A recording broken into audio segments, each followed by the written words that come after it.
Coming up in the Parliament report, Seaga echoes call for Jamaican exchange rate to be pegged to US dollar. Lawmakers pay tribute to Seaga at joint sitting of Houses of Parliament, and Ed Bartlett is accused of cover-up at committee meeting.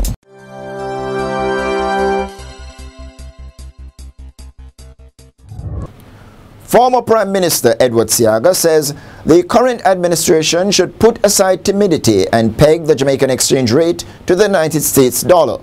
It is not the first time that Mr. Seaga has made this proposal. However, his reiteration of this recommendation comes at a time when the Jamaican dollar is slipping against its US counterpart. On October 9, the Jamaican dollar reached a record $90.32 to the US dollar. Mr. Seaga says the move to peg the Jamaican dollar to its US counterpart will reduce inflation to minimal levels.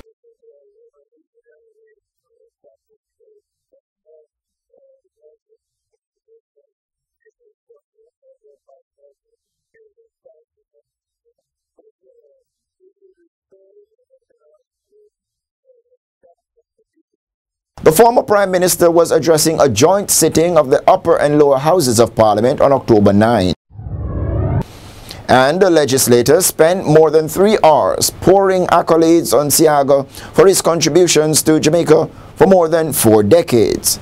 Leading the tributes, Prime Minister Portia Simpson Miller called Seaga one of the granite figures of our time.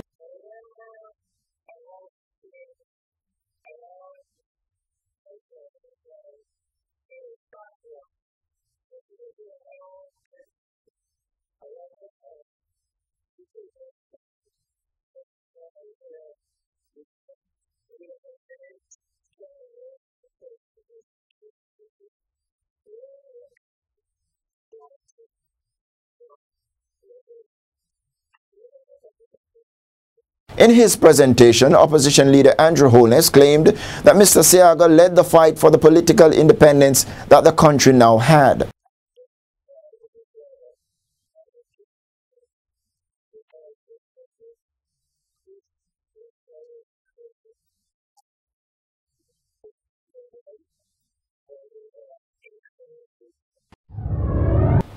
And Mr. Seaga, who is the only surviving member of the team that crafted the Jamaican Constitution, says independence has not failed Jamaica, but rather Jamaica has failed independence. He challenged Jamaicans to reset the course and return the country to the promising path it was on in 1962. The former head of government is of the view that a generational change is needed to return to the spirit of earlier pioneering years.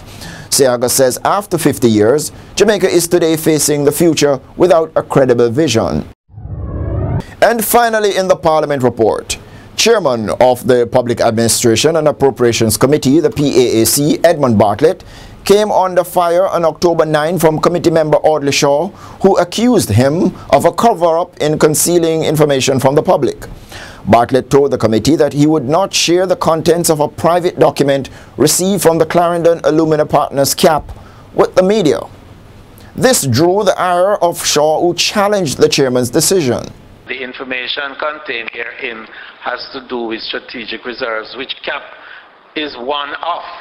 So what is it about strategic reserves that is a secret?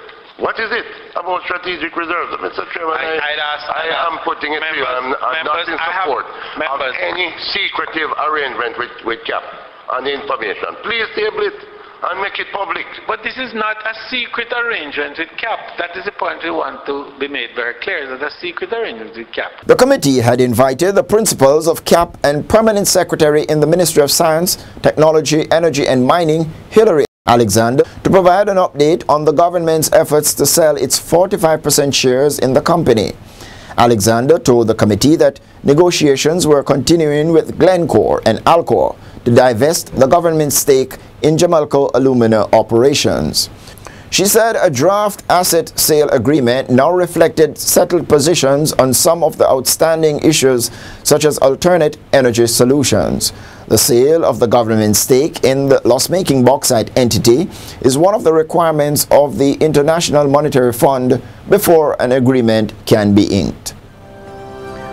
This has been another edition of the Parliament Report. Thanks for joining us. Until the next time, I'm Edmund Campbell saying, walk good.